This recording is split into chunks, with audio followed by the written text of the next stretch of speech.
Саламатсыздар ма, балалар? Саламатсыздар. Балалар, бүгінгі сабағымызды жақсы өту үшін қазір психологиялық ахуал өтетін боламыз. Бәріміз орнымыздан тұрайық. Жақсы. Балалар, көңіл күй қалай? Осындай. Жүріс қалай? Осындай.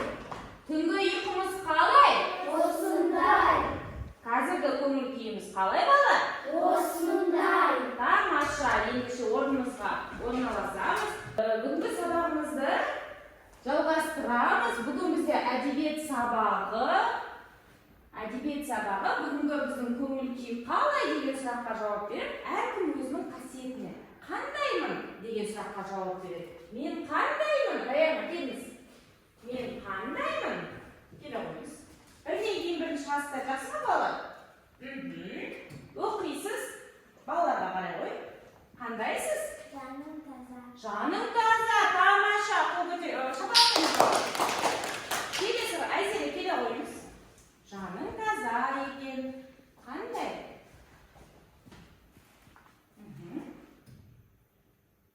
Қандайсыз? Бәрімдесің.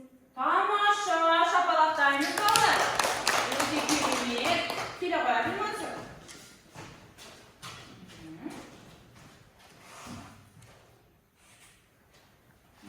Оқыптысың. Оқыптысың, өте жақсы, шапалақтаймыз. Келе қояйық. Еңбекқорсың. Тамаша, еңбекқорсың. Келе ғой, Марина. Досқа адалсың. Тамаша, досқа адалсың. Келе ғой, Күлсезім. Жарайсыз. Мейірімдісің. Мейірімдісің, тамаша. Келе ғой, Марина.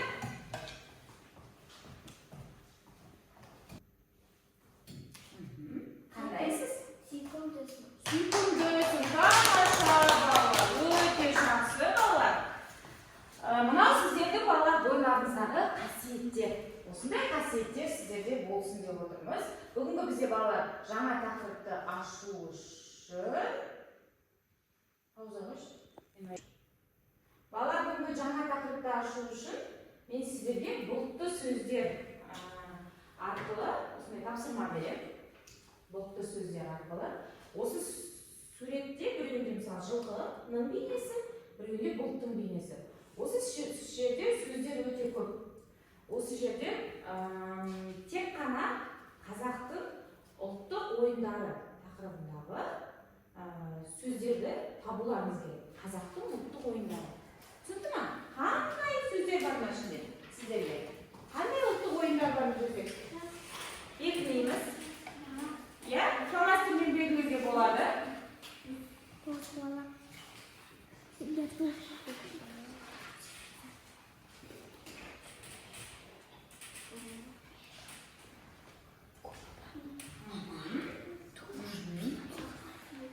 Жақсы, тамаша.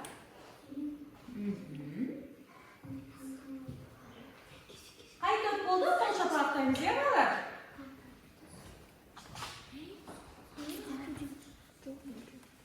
Қай топ болды? Қол шапалақтаймыз.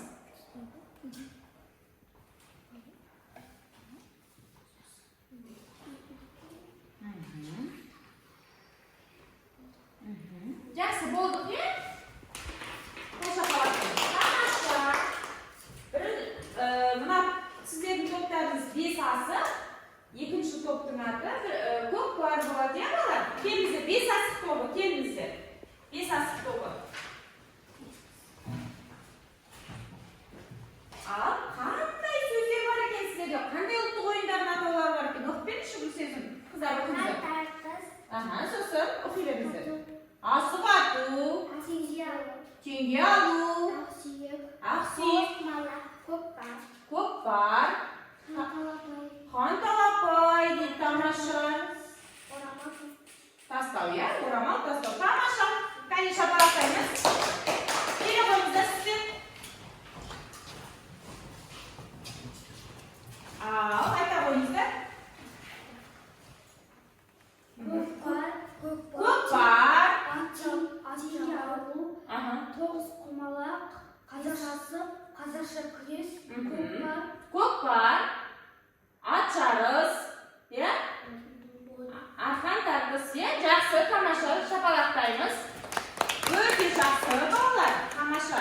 Балалар, мен сіздерді бүгін білімдеріңізді бағалау үшін осындай білім шамы деген дүниені тарататын боламын. Әр тапсырма орындағаннан кейін осы білім шамының бөліктерін бояйтын боласыздар.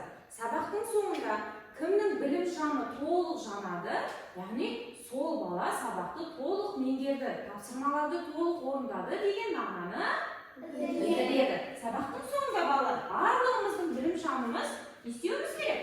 Жануы керек, иә балалар? Жаңа сіздер міне бірінші тапсырманы орындадыңыздар.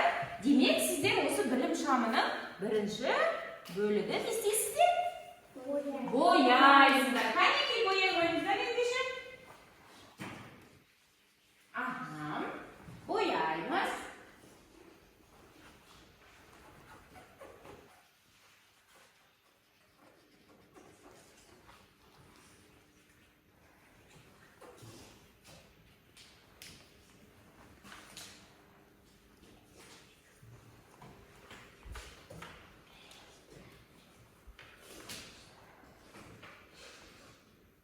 Балалар, бүгінгі біздің сондықтан сабағымыздың тақырыбы қандай деп ойлайсыздар? Менің аттарым таптыңыздар жаңа? Ұлттық ойын. Дұрыс айтасыздар. Бүгінгі біздің тақырыбымыз балалар қазақтың ұлттық ойындары деп аталады екен. Ендеше қазір мен сіздерге бейнебаянға назар аударамыз.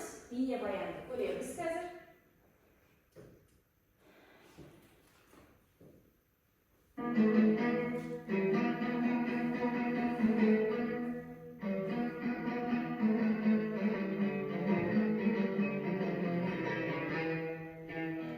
Қазақ халқында ержүректің білек күшімен әдіс аясын арттыратын спорттық ойындар жетерлік.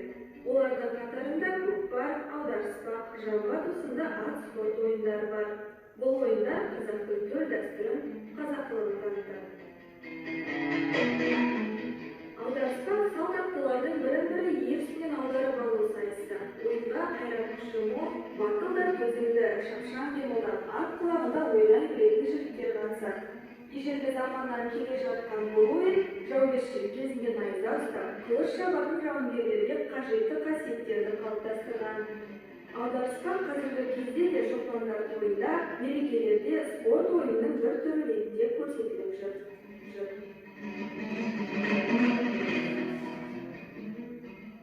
Жамбаттың ойынын көшпенді халқымыз жауынгерлердің мергендік қабілетін жетілдіру үшін ойлап тапқан.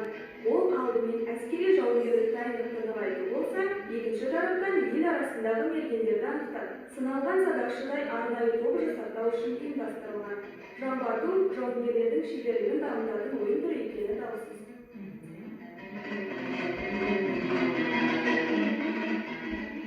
Көкпар ұлттық ат спорты ойындарының бірі. Ойынның атауы көк бөрте деген сөзден шыққан. Көкпарға 4-5 жасар серкенің семізі таңдалған. Орташа салмағы 20-30 келідей болады. Басқа малдың терісі жыртылғыш болғандықтан көкпарға тартпайды. Көкпар жігіттің күш-жігерін, төзімділігін, батылдығы мен ептілігін, ат үстінде отыру шеберлігін сынайтын ойын түрі. Сонымен қатар көкпарда аттың жүректігі мен бабы да бағаланады.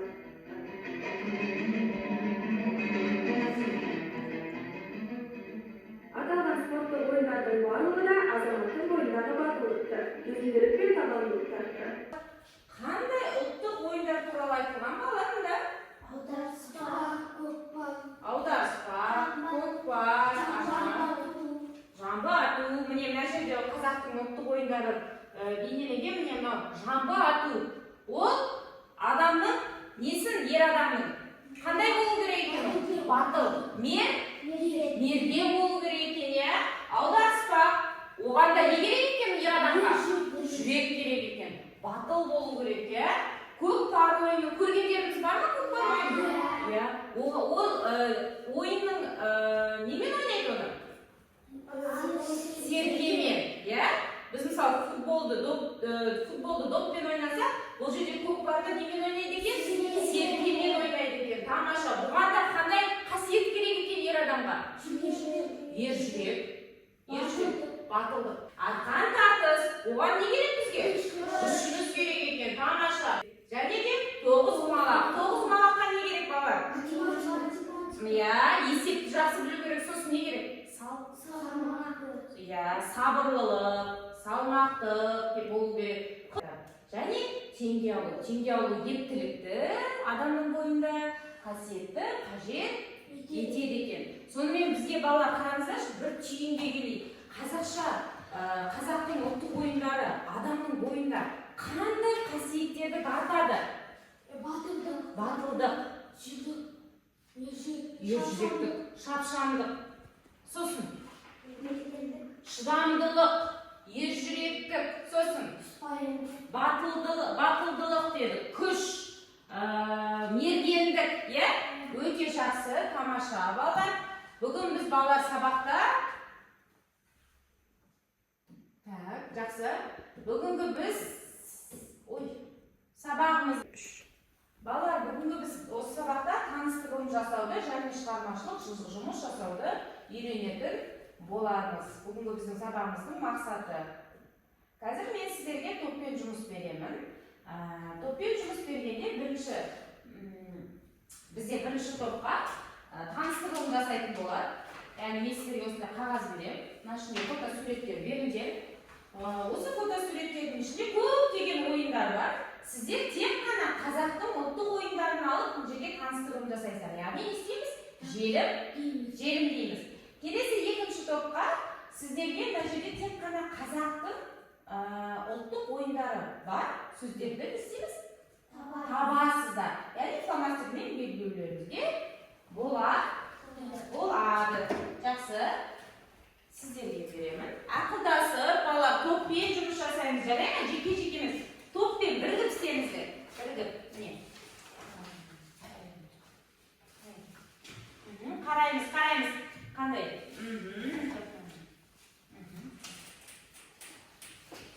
Әдемірек. Тамаша. Өте жақсы. Тамаша. Жай. Көп күле жақтары қоймайды. Тез қойды.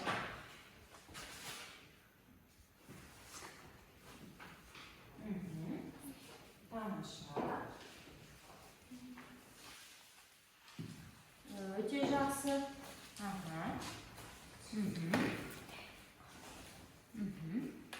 Тамаша. Ашын қарап шықтыңыздар, е? Жақсы. Болдық па? Болсақ шапалақтаймыз. Тамаша, екі топта бір уақытта болған екен. Ендеше келіңіздер сіздер. Бірінші топ келіңіздер. Міне сіздерге. Ал айта қояр бұнасы. Қыздар. Бұл бізде теңге алу. Теңге алу, тамаша. Бұл қазақша күрес. Тамаша. Бұл тоқымалақ. Қыздар. Бұл Асық ату және көкпар. Бұл бір сөзбен не? Қазақтың ұлттық ойындары. Тамаша, шапалақтаймыз. Керемет, өте жақсы. Бұл бізде таныстырылым болды. Тамаша. Екінші топ. Келіңіздер. Сіздер айта беріңіздер. Оқи беріңіздер, мен қазір тақтадан шығарамын. Қандай сөздер бар екен? Тоғызқұмалақ, аударыспақ, Көкпар. арқан тартыс, теңге алу, сүйек, қанталапай, арқан тартыс. Тамаша, неше сөз таптыңыздар, санаңыздаршы, мен мына жерде тексерейін. 3, 5, 6,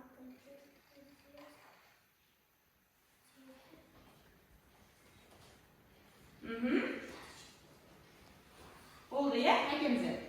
Нешеу? 8. 9 құмалақ, көкпар. Қыздар, отырамыз. Отырыңыздар. Көкпар. Арқан тартыс бар ма?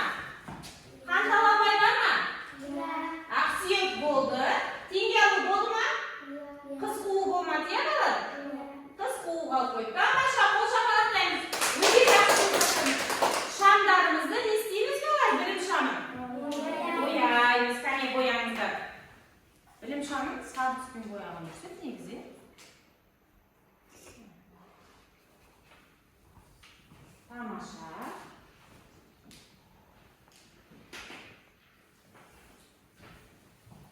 жақсы балалар. Мына ішінде біз көптеген ойындардың аттарымен таныстық жаңа, иә?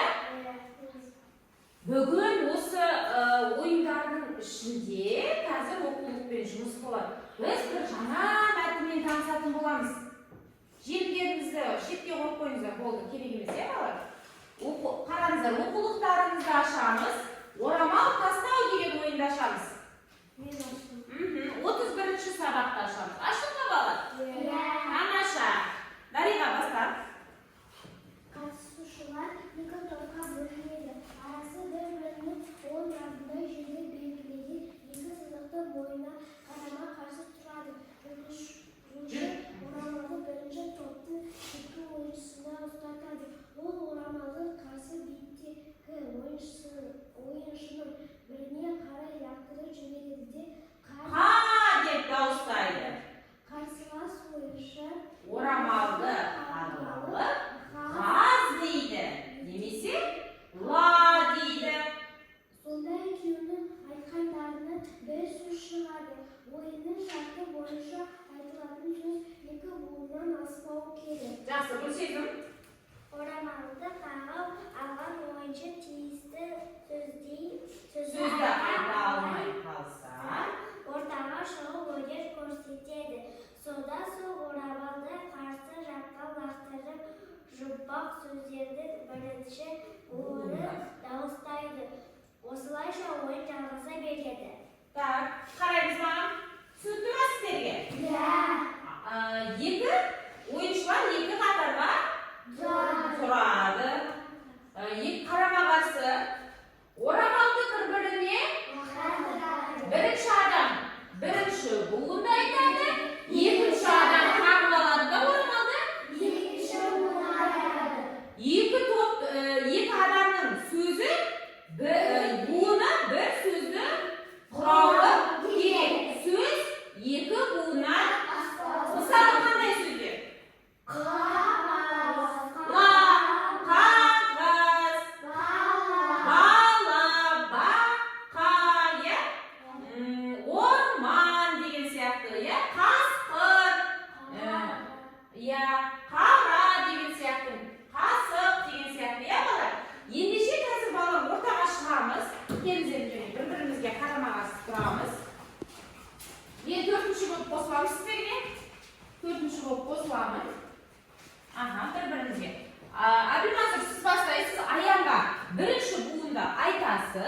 Аян қағып алады да екінші буынды айтады.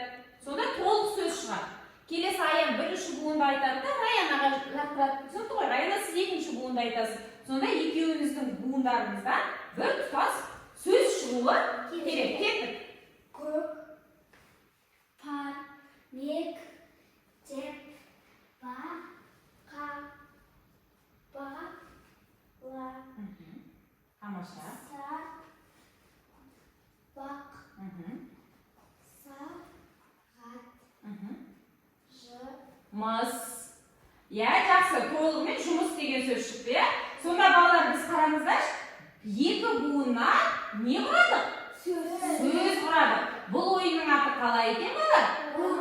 Орамал тастамақ. Міне біз суреттегідей екі ойыншылар екі қатарға тұрып, осы ойынды практика жүзінде, тәжірибе жүзінде жүзеге асып, тамаша, қол шапалақтаймыз бір-бірімізге. Орнымызға отырайық. Өте жақсы. Бұл ойынды біліп пе бұрын балалар? Ойнап көрдіңіздер ме бұған дейін? Әлде бірінші рет ойнап тұрсыздар ма?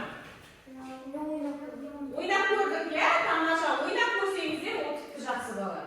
Келесі бізде екінші мәтін хан деп аталады. Хан. Бұл қандай ойын екен? Біз үшін ол жұмбақ. Оны біз білу үшін біз не істеуіміз керек балалар? Мәтінді оқуымыз керек. Айбынмасыз, баста. Ойнаушылардың санына шек қойылмайды. Қатысушылар өзара келісім бойынша әрқайсысы 5-те немесе 10-нан артық шыға алады.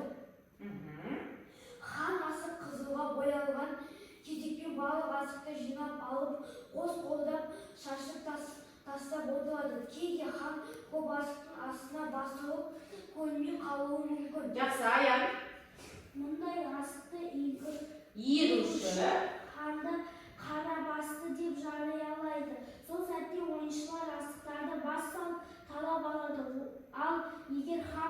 шашып жатса, иірген бала ханмен басқа асықты ата бастайды. Мысалы, хан бүк түссе, онда ханмен бүк жатқан асықты шық түссе. жатқан асықты атуы керек. Ойын осылайша жалғаса береді. Жақсы, Альбина, ойынның шарты бойынша ханмен асықты атқан кезде басқа асықтарды қозғауға болмайды. қозғауға болмайды. Ойыншы ойын шартын бұзған дейді. Немесе ханмен ататын асық таусылғанға дейін атып ұтқан асықтары жинап алады. Ортаға салынған асықтар таусылған соң ойыншылар қайтадан асықтарын шығарып ойынды жалғастырады. Жақсы, Дариға. Бұл ойын ниеттілік пен шапшаңдықты, байқағыштықты қажет етеді. Балар, бұл ойынды басқаша хан талапай деп те атайды. Бұл жерде хан ойыны деп те ғой, басқаша хан талапай деп те атайды, хан ойыны деп атайды. Бұл ойынның шарты қандай екен? Қысқаша айтып кетейік. Ойыншылардың санында. Жақсы. Адам бес немесе 10 Асықтан киеді, шығарады. Так, сосын адам қызылға боялған асық хан деп атайды. өте керемет, тамаша. Қызылға боялған асықты хан асық деп атаймыз. Одан бөлек тағы да хан бүк жатса, бүк жатқан асықты атамыз. Егер шыр жатса, шыр жатқан асықты Тамаша, керемет. Сосын тағы да не айта аламыз балар? Және де оны атқан кезде басқа асықтарға тимеу керек. Ал егер тиіп кетсе не болады балар? Келесі ойыншыға ойынды береміз. Тамаша, өте жақсы. Ендеше қазір бір бейне баянға назар аударайық. Қысқаша, түсіндіріп кетілген.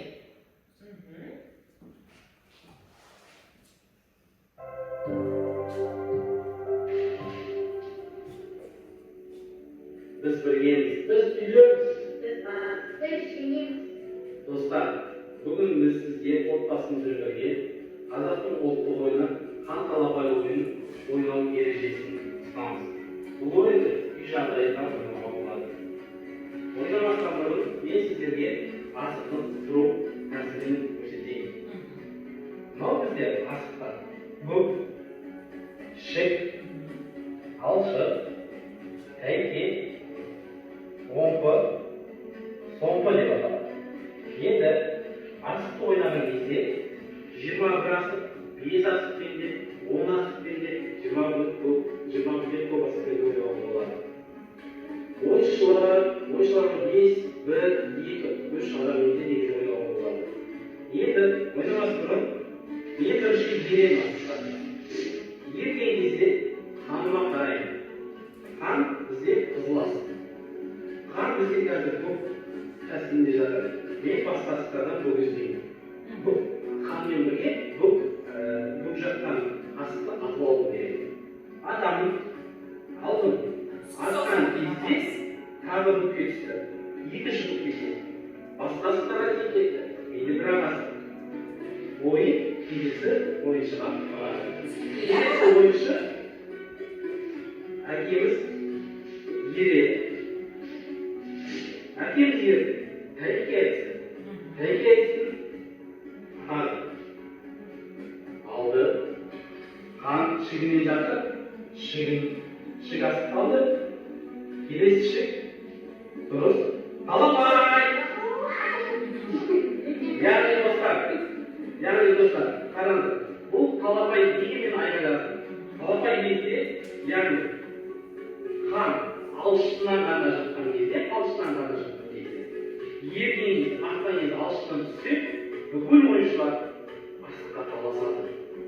Яғни кім қанша асық алады, сонша асық алу керек. Яғни жаңа талапай кезде кім көп, мысалы, ең көп асық алсам, мен балар. Мына жерде хан талапай деп те айғайлауға болады, және мәтін бойынша ханды қара басты деп те айғайлауға болады. Оны қандай жағдайда айғайлаймыз біз балар? Алшысынан түскен кезде. Міне сіздерде кітап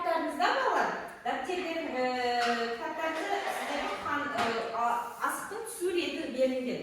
Біріншісі бізде алшы, одан кейін тәйке, шік, бүк, шоңқа және шоңқа екен. Ендеше қазір дәптерлерімізге жазып алайық. Осы асықтың суретін өйткені ол бізге қазір ойында не болады балалар? Қажет болады. Жақсы. Бүгінгі күні жазып дәптерімізге жазамыз. Бірінші алшы дейміз, екінші тәйке дейміз. Алшы, тәйке.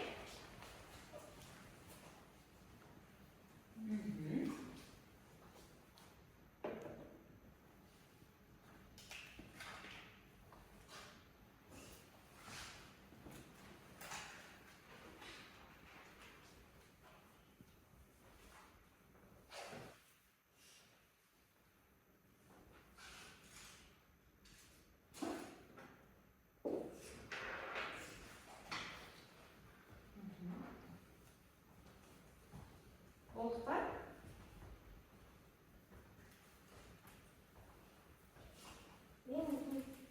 Тамаша. Балалар, қанасы қандай түске боялған? Қызыл түске боялған екен. Асықты қанша асықпен ойнауға болады? 5 асықпен де ойнауға болады. 21-ден де көп, немесе 21 асықпен де ойнауға болады екен. Қазір сіздердің алдарыңызда неше асықтан бар балалар? 2 асықтан бар. Қазір біз осы ойынды не істейтін боламыз? Ойнайтын боламыз. Қазір сіздер 2 асықтарыңызды қосыңыздар, барлықтарыңыз неше асық бар? 15-ті, 14 асық бар, Келіңіздер, отырамыз. 14 болса,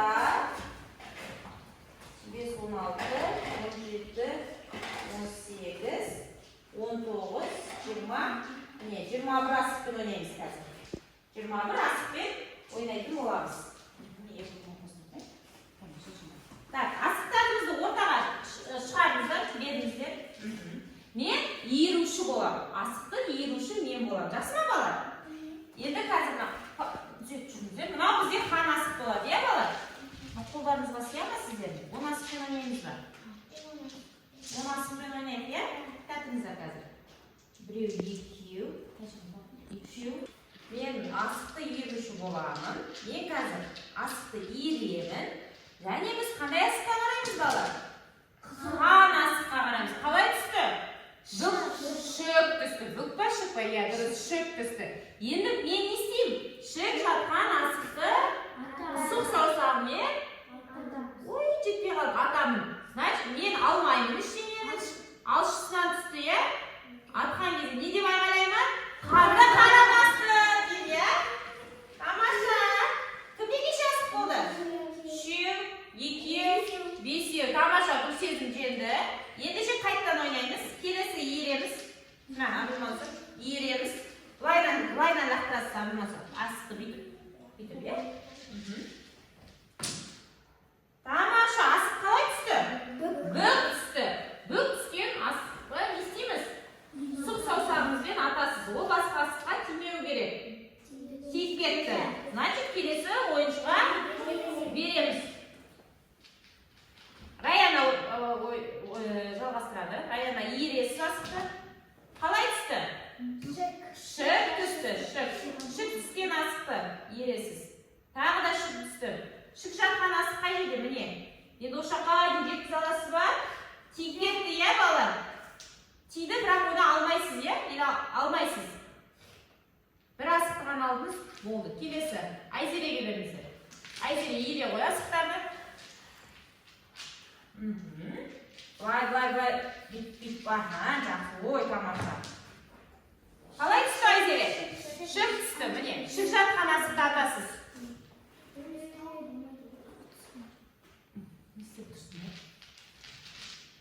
Неге салатсың, Айзере? Айзере. Асықты иіруші.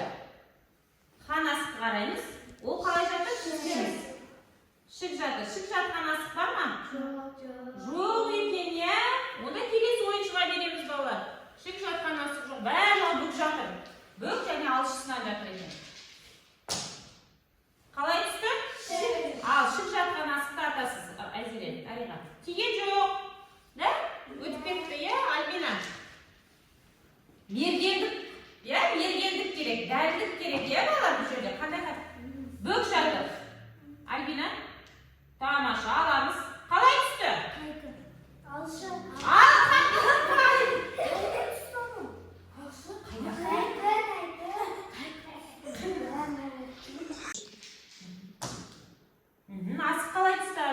Шік жатқан асық бар ма?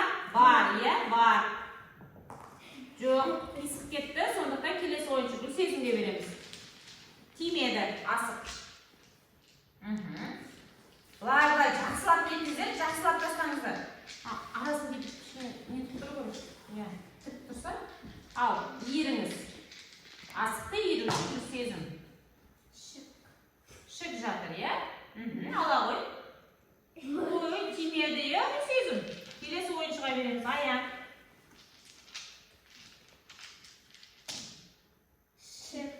Там жақын тұр, иә? Болды, екіншісі тиіп кетті. Кәне мен соңғысын істеймін, болды, иә, балар?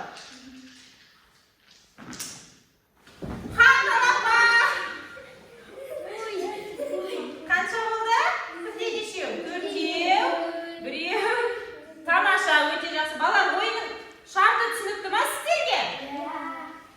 Орнымызға отырайық, әнше.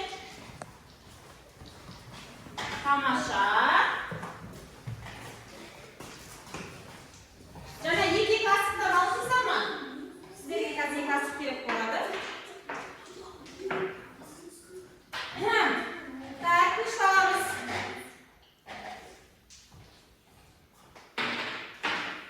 Жақсы, тамаша.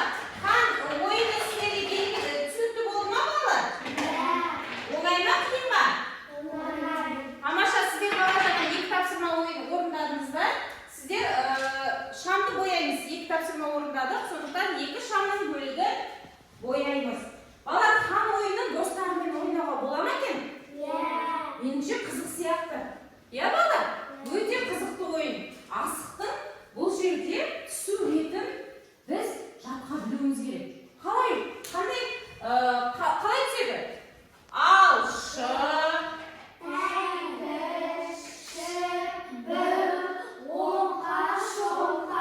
Тамаша, өте жақсы балалар, өте жақсы.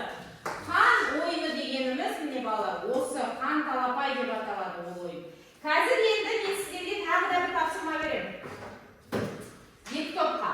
Жаңа біз неше ойынмен таныстық? Біріншісі. Қан ойыны. Әр ойынның атауы бөлек па? Атауы бөлек. Ойын құралы бөлек па? Бөлек. Ойынның ережесі бөлек па? Бөлек. Ендеше сіздерге орамал тастамақ. Сіздерге қан ойыны. Ойынның атын жазасыздар, ойынның құралы және ойынның ережесі. Сіздерге қандай? Орамал тастамақ, иә? Сіздерге хан дейсіздер, хан деңіздер. Мәтін бойынша хан, иә? Бірге жұмыс істейміз топпен, ақылдасып, оның құралы қандай? Басқа қаламмен алауы. Жаза беріңіздер, иә, қаламмен жаза беріңіздер. Өздеріңізге түсінікті болса болды.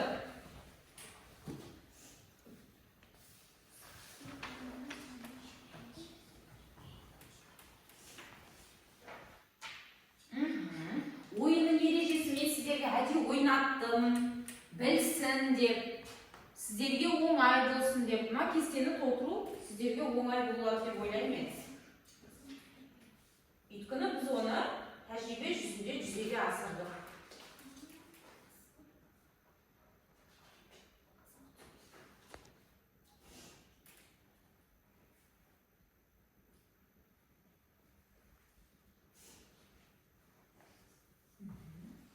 Асықпай ойларыңызды жинақтап, толығымен топпен жазыңыздар. Қазір ортаға шығып қорғайсыздар. Әр топ қорғайды қазір.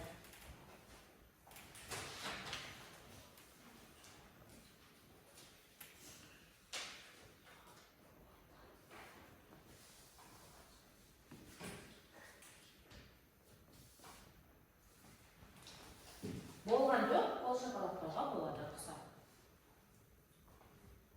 Ойынның ережесін сіздер жатқа білулеріңіз керек. Себебі ертең болашақта сіздер достарыңызбен ойнайтын болсаңыздар, міндетті түрде ойынның ережесін балалар білу керек, иә?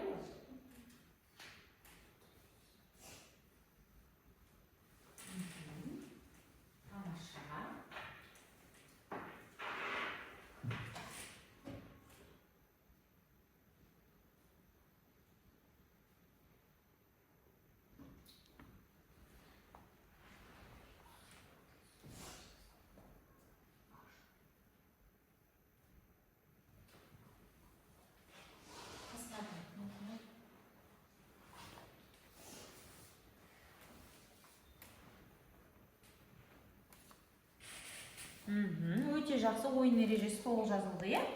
Толық жазылды ма, қыздар?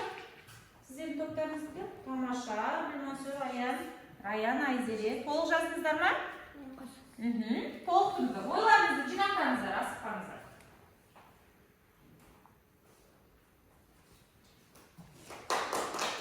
Өте жақсы, келіңіздер екінші топ. Қорғаймыз. Жақсы, айта қойыңыздар. Қандай ойын сіздердікі? Былай бастап айта беріңіздер. Хан ойыны. Ала асық. Дұрыс. Ойынның ережесі. Адамның санына шек болмайды. Хан асығы күшікке боялады. Ол ойынға 5 немесе 10-нан артық асық керек. Дұрыс. Хан асығы алшыға түссе, хан тарапай деп айғайлайды. Дұрыс. Хан бүксе бүкке атады. Бүк жатқан асықты атады. Шөк жатса, шөк жатқан асықты атады. Және атқан кезде ол басқа асыққа тиеу керек. өте жақсы балалар. Толық жауап берсін. Шапалақтаймыз кәне балалар. Тамаша, толық ережесін жазған екенсіздер. Өте жақсы. Сіздерге шамның бір бөлігін бояуға рұқсат. Келіңіздер. Келіңіздер.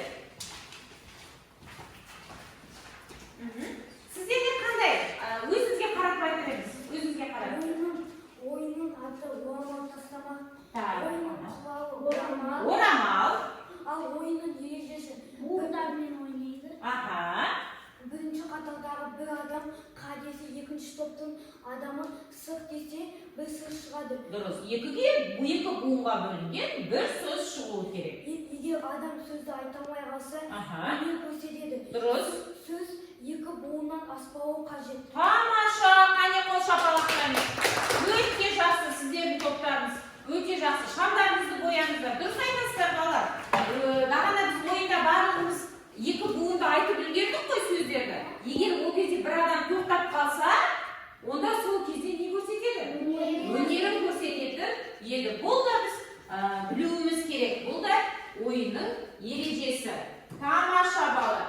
Ендеше қазір бала сергіту сәті болады. Сергіту сәті, шаршаған боларсыздар. Қолдарыңызға берген асықтарды аламыз. Орнымыздан тұрамыз. Қазір сергіту сәтін жасайтын боламыз. Бүгінгі тақырыпқа байланысты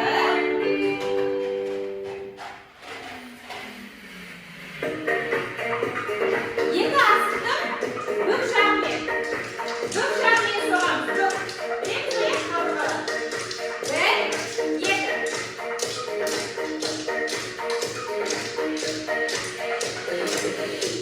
Билейміз аяқ.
Чек парақтар таратылады. Бұл да тапсырманың бір түрі. Бүгінгі сабақ бойынша ұлттық ойындардың атауларын білемін.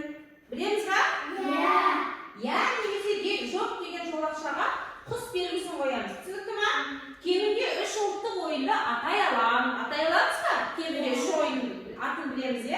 аламыз.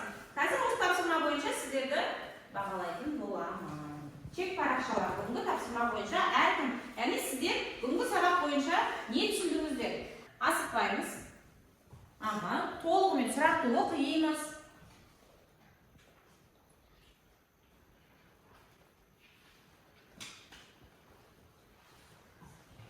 Толық оқимыз.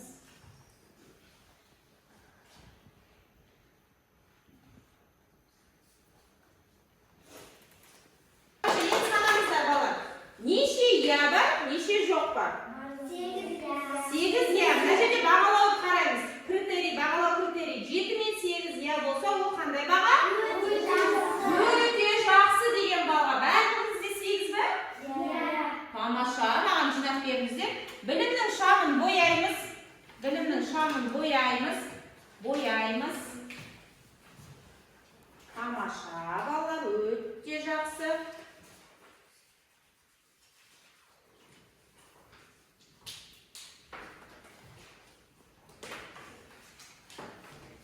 Енді үйге мен балалар Gemini Storybook арқылы, жасанды интеллект арқылы мен сіздерге кітапша жасап қойдым. Үйге, өйткені біз 2 мәтінді де не істедік? Оқып қойдық. Сондықтан мен сіздерге бөлек тапсырма жасап қойдым. Ол бізде ұлттық ойындар деп аталады.